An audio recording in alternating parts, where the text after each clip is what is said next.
Alors bonjour mes chers élèves, j'espère que vous êtes en bonne santé ainsi que vos proches. Aujourd'hui, on va travailler ensemble un nouveau texte qui se trouve sur vos fichiers d'élèves, la page 102-103, la nouvelle Terre. Depuis l'an 2030 environ, la Terre était devenue de moins en moins viable. Alors viable, ça veut dire ce qui est susceptible de continuer d'exister. La Terre était devenue de moins en moins viable, le climat se détériorait chaque année un peu plus. Alors se détériorer, ça veut dire se dégrader. Le climat se détériorait chaque année un peu plus. Des tsunamis avaient détruit plusieurs villes du sud-est asiatique, d'Afrique et d'Amérique du Sud en faisant des millions de morts. Les pays riches avaient employé de l'aide sur place comme s'ils faisaient la charité. Alors vous savez, la charité, c'est l'aumône. Faisaient l'aumône. S'ils faisaient la charité, mais n'avaient changé en rien leur mode de vie.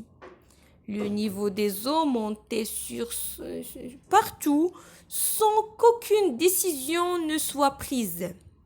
Les choses ont commencé à changer quand une ville du nord fut détruite par le plus grand ouragan jamais enregistré de mémoire de terrien. Alors l'ouragan, c'est la tempête. Alors par la plus grande tempête jamais enregistrée de mémoire des terriens, ça veut dire les habitants de la terre. L'émotion produite par les images de désolation, du chagrin, du douleur. Les images de désolation furent terribles. Des millions de morts et de sinistrés. Sinistrés, ça veut dire ce qui entraînait des conséquences négatives à cause des tempêtes et des tsunamis et tout. Alors, des millions de morts et de sinistrés. Sous le choc, des scientifiques influents ont commencé par dire qu'il faudrait peut-être abandonner la Terre. Les autorités se sont emparées de l'idée et très vite des moyens colossaux. Alors colossaux, c'est le pluriel de colossal, ce qui dépasse de beaucoup les mesures normales. Ça veut dire qu'il dépasse les mesures normales. Alors des moyens colossaux ont été débloqués pour découvrir une planète viable. Ça veut dire une planète dans laquelle on peut vivre. Une planète viable pour les terriens dans les galaxies non encore explorées. Ça veut dire il essaye de découvrir une planète dans laquelle on peut vivre. Pendant plusieurs années, les nouvelles en provenance de l'espace ont été négatives. Alors, les nouvelles en provenance, ça veut dire les nouvelles d'origine. Alors, les nouvelles de source de l'espace ont été négatives. Mais finalement, au début de l'année 2046, une sonde spatiale s'est posée sur une planète qui ressemblait fort à la Terre. Sauf que le sol était noir et qu'elle possédait 2 soleils. Les hommes pouvaient y respirer librement et l'eau s'y trouvait en abondance même s'il n'y pleuvait jamais. Des nappes phréatiques. Alors des nappes phréatiques, ça veut dire des nappes d'eau souterraines la plus proche de la surface du sol. Ça s'appelle des nappes phréatiques. Des nappes phréatiques se trouvaient dans les sous-sols de la planète.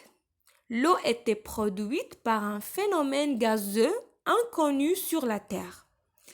Des études ont été faites en secret dans le sous-sol et dans l'atmosphère de la nouvelle planète qui fut appelée Nora. Dans un premier temps, à cause de sa surface noire. Après quelques années de recherche, les résultats sont tombés. Oui, elle était viable pour les humains. Oui, il était possible de s'y implanter. Évidemment, Néra n'était pas la terre. Pas de saison et pas de vent. L'air était respirable même si sa formule chimique n'était pas égale à celle qui nous permettait de vivre sur la terre. Même chose pour les sols. En fait, la planète était viable pour les humains et même pour les animaux malgré des petites nuances chimiques. Les terriens n'auront aucun mal à s'adapter à cette planète, affirmaient les scientifiques. Alors passons maintenant aux consignes. Pour la première question, relève les éléments qui montrent que ce passage est extrait d'un roman de scientifique. Alors, comme vous savez, le roman scientifique, il dresse toujours un portrait de l'avenir éloigné, où le progrès technologique et scientifique tiennent une place importante. Alors, toujours, il parle d'une époque future, d'un lieu qui est souvent une planète que la Terre. Alors toujours il parle d'une planète autre que la Terre. Et il parle d'une époque future. Il parle des progrès des technologies et des scientifiques. Et les personnages dans un roman de science-fiction sont des humains, des Martiens et des extraterrestres. Alors, à partir de ce que vous savez sur le roman scientifique, vous devez relever du texte ce qui montre que ce texte est un roman de science-fiction. La deuxième question cite les différentes raisons qui ont fait que la Terre est devenue de moins en moins viable. Alors, vous allez chercher les raisons dans le texte qui montre que la Terre est devenue moins en moins viable. Et on a déjà parlé des tsunamis, des détériorations du climat, et la destruction de nombreuses villes asiatiques et africaines, et même à cause des millions de morts. Alors tout ça, ce sont des raisons pour lesquelles les terriens doivent chercher une autre planète viable.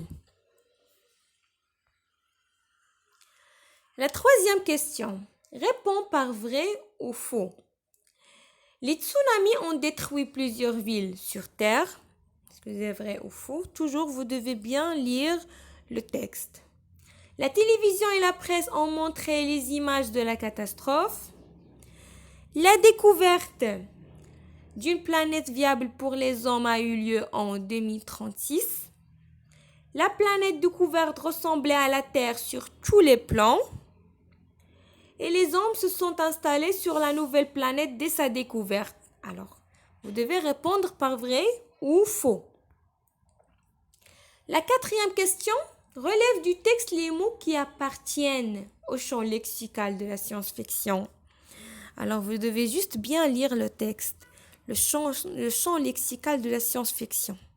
Déjà, lorsqu'on parle des galaxies, planète Néra, alors phénomène gazeux, rechercher d'une planète viable, abandonner la Terre, tout ça c'est un lexique de la science-fiction. Au champ lexical de la catastrophe, alors les mots qui désignent la catastrophe. Bien sûr, on a dit des tsunamis, le climat se détériorait, le plus grand ouragan, ça veut dire la tempête. C'est le lexique de la catastrophe. Aussi au champ lexical de la science. Le champ lexical de la science, ça veut dire le mot qui indique la science. Alors, lorsqu'on a dit sonde spatiale, c'est un mot de science. Phénomène gazeux, formule chimique, les galaxies non explorées, l'espace, alors tout ça fait partie du lexique de la science. Alors pour la cinquième question, encadre la suite A ou B qui convient au texte. Alors on doit trouver le paragraphe qui qui continue, ça veut dire qui indique la suite du texte. Est-ce que c'est A ou B? Pour A, je te rappelle que nous n'avons pas pour mission de détruire. Pas encore, il nous faut des spécimens. Si les spécimens sont satisfaisants, la flotte viendra chercher de nombreux d'esclaves nécessaires. Alors, est-ce que cette suite est convenable avec le texte ou la suite B? En 2056, le premier transfert d'êtres humains fut organisé. Des navettes spatiales capables de transporter plus de 10 000 personnes partiront vers Reborn à fréquence régulière. Alors, vous devez trouver la suite convenable avec le texte. Pour la sixième question, donne un autre titre au texte. Alors, vous pouvez chercher un autre titre, au texte.